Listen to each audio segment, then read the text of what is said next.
Innal hamdalillah nahmaduhu wa nasta'inuhu wa nastaghfiruhu wa natubu ilaihi wa na'udzu billahi min shururi anfusina wa sayyiati a'malina.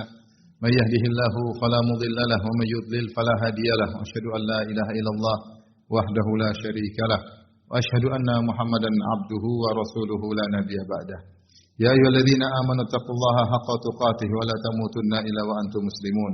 Fa inna asdaqal hadithi kitabullah wa khairal huda huda Muhammadin sallallahu alaihi wasallam.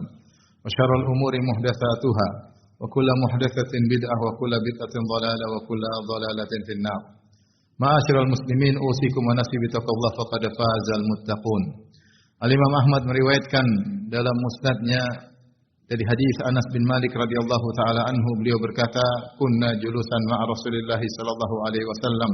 Suatu hari kami para sahabat duduk bersama Nabi sallallahu alaihi wasallam. Maka Rasulullah SAW pun berkata, "Yatlu alaikumul ana rajulun min ahli jannah." Akan muncul sekarang seorang lelaki penghuni surga. Fatala'a rajulun minal ansar tantifu lihyatuhu min wudhu'ihi qad ta'allaqa na'laihi fi yadihi shimal.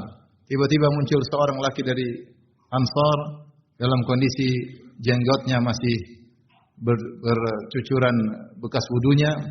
Kemudian dia memegang sendalnya dengan tangan kirinya. Falamma kana al-ghad, tatkala keesokan harinya dalam kondisi yang sama, para sahabat duduk bersama Nabi sallallahu alaihi wasallam. Faqala Rasulullah sallallahu alaihi wasallam, maka Rasulullah SAW mengucapkan dengan perkataan yang sama, akan muncul sekarang seorang lelaki penghuni surga. Fatala'a dzalika ar-rajul mithla halatihi al-ula. Datanglah atau muncullah lelaki tersebut, lelaki yang sama dengan kondisi yang sama, yaitu jenggotnya masih bercucuran air wudu, kemudian sambil menggantung sendalnya dengan tangan kirinya. Falamma kana yaumus tsalits, tatkala hari ketiga, faqala Rasulullah sallallahu alaihi wasallam mithla maqalatihi al-ula. Rasulullah sallallahu mengucapkan perkataan yang sama, akan muncul sekarang seorang laki penghuni surga. Kemudian muncul pula laki tersebut ala halat mithli halatihi al-ula, dengan kondisi yang sama. Ya. Falamma qama Nabi sallallahu alaihi wasallam, setelah itu Rasulullah SAW bangkit berdiri dan pergi.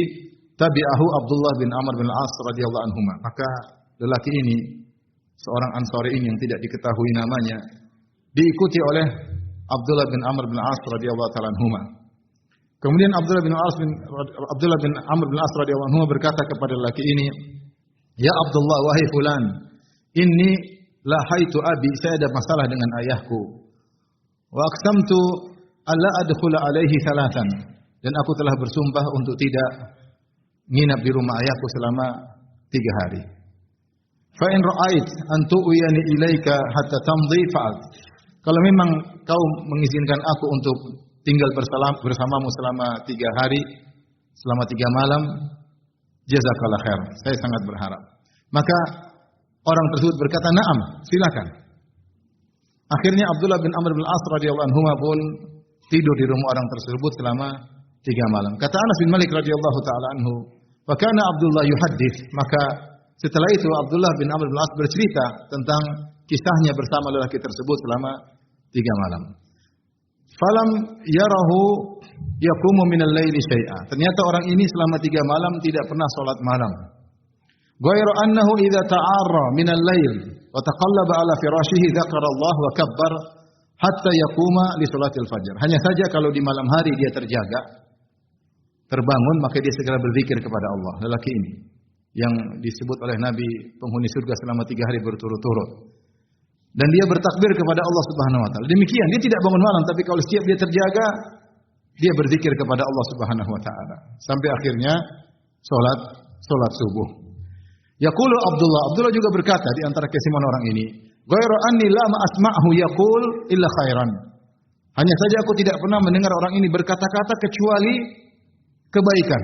Ya. Tidak pernah berkata-kata buruk kepada istrinya, kepada anaknya, tentang orang lain, enggak ada. Dia ngomong selalu baik-baik saja. Ya. Falamma madat thalath layalin, tatkala sudah lewat 3 hari, kata Abdullah bin Amr bin Al-As, "Kitu an ahtaqira amalahu." Aku hampir-hampir meremehkan amal orang ini. Ini orang ini kenapa ya? Ya, aku hampir-hampir meremehkan amalannya. Maka aku pun berkata kepada dia, akhirnya Abdullah bin Amr bin Al-As jujur dan menyampaikan kepada dia, ya, sebenarnya tidak ada masalah dengan orang tuanya.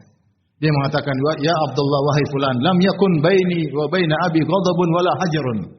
Sungguhnya tidak ada permasalahan antara aku dengan ayahku, tidak ada kemarahan, tidak ada saling memboikot, diam-diaman antara aku dengan ayahku. Hanya saja aku mendengar Rasulullah SAW berkata tentangmu, 3 hari berturut-turut akan muncul seorang lelaki penghuni surga. Fattala'ta anta, dan kau yang keluar selama 3 hari tersebut. Apa sih amalanmu? Fa'aradtu an awiya ilaika li'anzura ma amaluka hatta aqtadiya bika. Maka saya ingin tidur di rumahmu untuk melihat apa sih amalmu yang membuat engkau dikatakan oleh Nabi masuk surga selama 3 hari berturut-turut, supaya saya bisa tiru. Falam araka ta'malu katsira amalin. Namun setelah 3 hari saya tidur bersamamu, saya tidak melihat engkau melakukan amalan-amalan yang banyak. Faman ladzi balagha bika? Apa sih amalanmu sampai Rasulullah SAW mengatakan bahwasanya engkau penghuni surga? Maka hamba yang saleh ini berkata, "Ma huwa illa ma ra'ait." Amalku tidak ada kecuali yang kau lihat itu. Tidak ada yang lain. Akhirnya Abdullah bin Amr bin Al-As pun pergi meninggalkan orang ini. Falamma wallai, tatkala aku pergi, dia panggil aku. "Ya Abdullah, wahai fulan, kemarilah." "Ma huwa illa ma ra'ait." Amalanku tidak ada kecuali yang kau lihat selama 3 hari. "Ghairu anni la ajidu fi nafsi li ahadin minal muslimina ghishan wa la ahsudu ahadan ala khairin a'tahu Allahu iyyah." Hanya saja aku tidak pernah punya perasaan yang buruk kepada seorang pun, ya, dongkol kepada seorang pun, tidak ingin orang lain menimpa keburukan sama sekali. Aku tidak punya niat yang buruk sama seorang pun, dan aku tidak pernah hasad atas kenikmatan yang Allah berikan kepada siapapun. Maka kata Abdullah bin Abdul As, "Hadhihi allati balagat bika hiya allati la nutiquha." Ini yang amalmu yang luar biasa, inilah yang kami tidak mampu melakukannya. Ma'asyiral muslimin, inilah di antara amalan penghuni surga yang bersih hatinya, selamat hatinya, tidak pernah hasad kepada seorang pun, tidak dongkol kepada seorang pun, tidak menginginkan keburukan kepada seorang pun. Dan amalan hati adalah amalan yang sangat besar, yang menjadi pusat perhatian Allah Subhanahu wa taala. Kata Nabi sallallahu alaihi wasallam, "Innallaha la yanzuru ila ajsamika la yanzuru ila ajsamikum wala ila suwarikum walakin yanzuru ila qulubikum wa a'malikum." Sungguhnya Allah tidak melihat kepada rupa kalian, Allah tidak melihat kepada fisik kalian, tapi yang Allah lihat adalah hati kalian dan amalan kalian. Rasulullah SAW yang pernah berkata dengan menunjuk kepada dadanya 3 kali, kata Rasulullah SAW, "At-taqwa hahuna, at-taqwa hahuna, at-taqwa hahuna." Takwa tempatnya di sini. Takwa tempatnya di sini. Takwa tempatnya di sini. Bihasmira'im minasyarri an yahkira akhahul muslim. Cukup seorang ditimpa dengan keburukan ketika dia merendahkan saudaranya, meremehkan saudaranya. Maka di sini mengingatkan kepada kita untuk perhatian terhadap amalan hati, agar tidak hasad kepada seorang pun dan tidak berniat buruk kepada seorang pun. Dan ini berdampak pada amalan lisan. Lihatlah orang ini tidak pernah berkata-kata keburukan kepada siapapun. Dia tidak pernah berkata-kata buruk kepada istrinya, kepada anaknya, kepada temannya, kepada tetangganya, kepada orang yang hadir ataupun yang tidak hadir. Dia menjaga lisannya. Kenapa? Karena memang hatinya bersih. Keburukan apa yang ingin dia ungkapkan sementara hatinya bersih? Untuk menjadi orang seperti ini perlu perjuangan. Perlu perjuangan untuk membersihkan hati, karena hati kita dihinggapi dengan berbagai macam penyakit dari apa yang kita lihat, dari apa yang kita dengar, dari apa yang kita komentari, mengotori hati kita. Seorang hatinya bersih, maka dia telah memiliki sifat penghuni surga. Aqulu qouli hadza astaghfirullah li wa lakum wa lisal muslimin kulli dhanbin khati'ah fastaghfiruhu innahu huwal ghafurur rahim.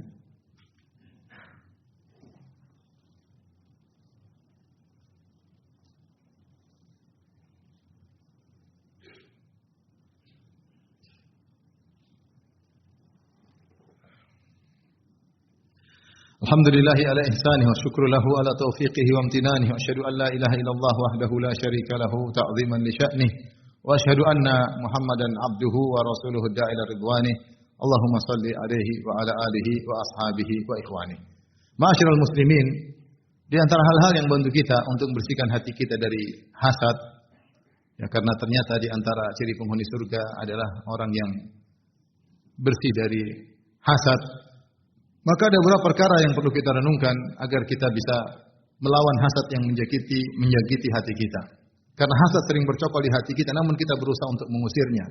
Sampai-sampai Syekhul Islam Ibnu Taimiyah pernah berkata, la yakhlu jasadun min hasad. Tidak ada jasad yang selamat dari hasad. Ya. Hasad selalu mengintai. Melihat orang lain punya kenikmatan, dapat kenikmatan, kita hasad. Tidak senang. Ada orang berasa jadi hartanya banyak, kita hasad. Seorang naik pangkat, kita hasad. Seorang jadi pejabat, kita hasad. Seorang mobilnya lebih bagus, kita hasad. Seorang dakwanya lebih berhasil, kita hasad. Seorang lebih sukses dalam usahanya, kita hasad. Dan banyak hal. Nah, bagaimana kita bisa membersihkan hati kita? Di antaranya, yaitu kita berdoa kepada Allah Subhanahu wa Ta'ala agar hati kita dibersihkan dari hasad. Ya. Wala taj'al fi qulubina ghillan lil ladzina amanu. Di antaranya, ya Allah, janganlah Kau jadikan dalam hati kita kedongkolan, di antaranya hasad kepada orang-orang yang beriman.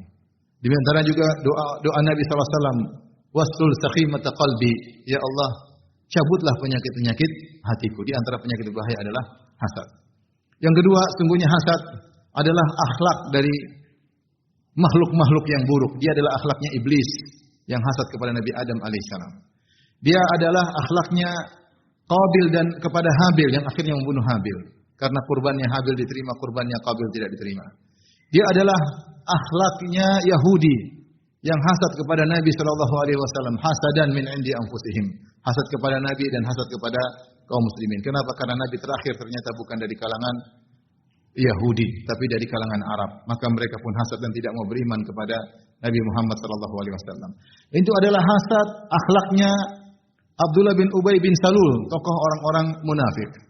Sungguhnya sebelum Nabi berhijrah ke kota Madinah, Madinah ditempati oleh dua suku besar, yaitu suku Al-Aus dan suku Al-Khazraj.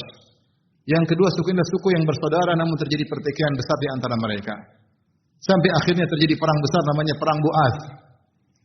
Kemudian banyaklah tokoh-tokoh mereka yang tewas ketika cuma tertinggal satu, yaitu Abdullah bin Ubay bin Salul. Maka penduduk kota Madinah berniat untuk mengangkat Abdullah bin Ubay bin Salul sebagai pemimpin kota Madinah atau kota Yathrib sebelumnya. Ternyata ketika dakwah masuk ke kota Madinah melalui perjuangan para sahabat, kemudian banyak di antara mereka masuk Islam dan akhirnya datang Nabi berhijrah ke kota Madinah, akhirnya mereka menjadikan Nabi sallallahu alaihi wasallam sebagai pemimpin kota Madinah. Maka hasadlah Abdullah bin Ubay bin Salul kepada Nabi sallallahu alaihi wasallam, maka dia tidak mau masuk Islam di awalnya. Namun tatkala Islam semakin berjaya, kemudian dia menyatakan Islam namun hatinya menyimpan hasad yang besar. Maka inilah sifat orang-orang munafik. Tentunya kita tidak ingin memiliki sifat makhluk-makhluk terburuk di atas muka bumi ini, dan hasadlah sifat mereka. Di antara keburukan hasad, orang yang hasad dia protes kepada pemberian Allah Subhanahu wa taala. Seakan-akan dia mengatakan, "Ya Allah, kenapa Kau berikan kepada si fulan jabatan? Kenapa Kau berikan kepada si fulan kenikmatan? Kenapa tidak diberikan kepada saya?" Dia protes seakan-akan Allah tidak tahu apa yang Allah lakukan. Allah tidak mengerti apa yang harus dilakukan. Ini bentuk protes kepada pembagian Allah Subhanahu wa taala. Kemudian antara hal yang bisa membantu kita terlepas dari hasad, kita positive thinking. Seandainya Allah berikan kita nikmat tersebut, belum tentu kita bisa mensyukurinya. Belum tentu. Kita lihat orang jadi pejabat, ingin seperti dia, belum tentu kita bisa menjalankan tugas sebagai seorang pejabat. Kita diberikan harta yang mewah, belum tentu kita bisa mensyukurinya. Mungkin kita sombong, mungkin kita angkuh, mungkin kita tidak bayar zakat, mungkin kita merendahkan orang lain, kita nggak tahu. Oleh karenanya ketika kita tidak diberikan nikmat tersebut, kita husnudzan kepada Allah Subhanahu wa taala.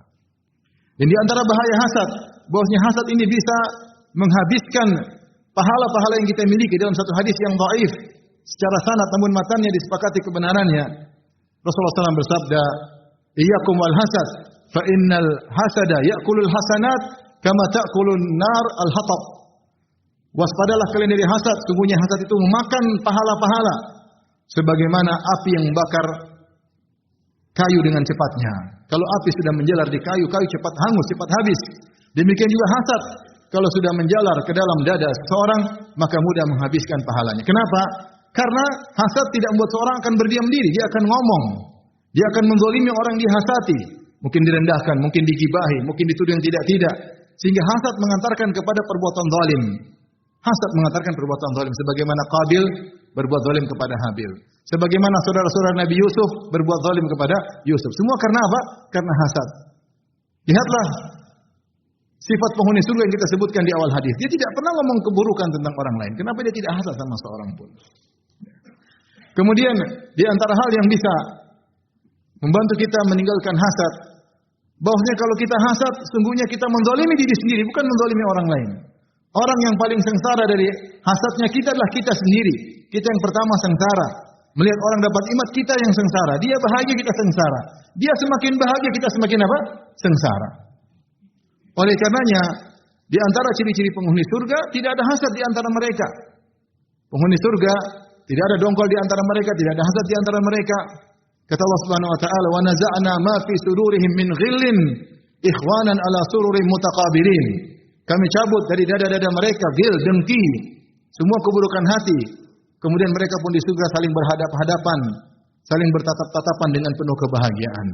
Orang yang hasad, orang yang sengsara, hanya menyengsarakan dirinya sendiri. Maka sungguh aneh penyakit ini. Dia ingin menzalimi orang lain, ternyata dia menzalimi dirinya terlebih dahulu. Dan terakhir, kalau seorang hasad, kebanyakan hasadnya tidak merubah kondisi. Jika kita hasad sama orang kaya, apakah setelah kita hasad dia jadi miskin? Tidak merubah kondisinya. Jika kita hasad kepada orang lebih tampan, apakah membuat wajahnya menjadi jelek? Tidak merubah kondisi. Kita hanya menyiksa diri kita. Inilah adalah akhlak yang sangat buruk, perusak kebahagiaan seseorang. Semoga Allah Subhanahu wa taala membersihkan kita dari penyakit-penyakit hasad, dan semoga Allah Subhanahu wa taala menjadikan kita para penghuni surga. Innallaha malaikatahu yusholluna 'alan nabi, ya ayyuhalladzina amanu shallu 'alaihi wa sallimu taslima. Allahumma shalli 'ala Muhammad wa 'ala ali Muhammad kama shallaita 'ala Ibrahim wa 'ala ali Ibrahim innaka Hamidum Majid. Wa barik 'ala Muhammad wa 'ala ali Muhammad kama barakta 'ala Ibrahim wa 'ala ali Ibrahim innaka Hamidum Majid. Allahumma ighfir lil muslimina wal muslimat wal mu'minina wal mu'minat al ahya'i minhum wal amwat innaka samii'un qaribun mujibud da'wat wa ya qadhiyal hajat. Allahumma ati nufusana taqwaha wa zakkiha anta khairu man zakkaha anta waliyuha maulaha. Rabbana zalamna anfusana wa illam taghfir lana wa tarhamna lanakunanna minal khasirin. Rabbana atina fid dunya hasanah wa fil akhirati hasanah wa qina adzabannar wa aqimus shalah.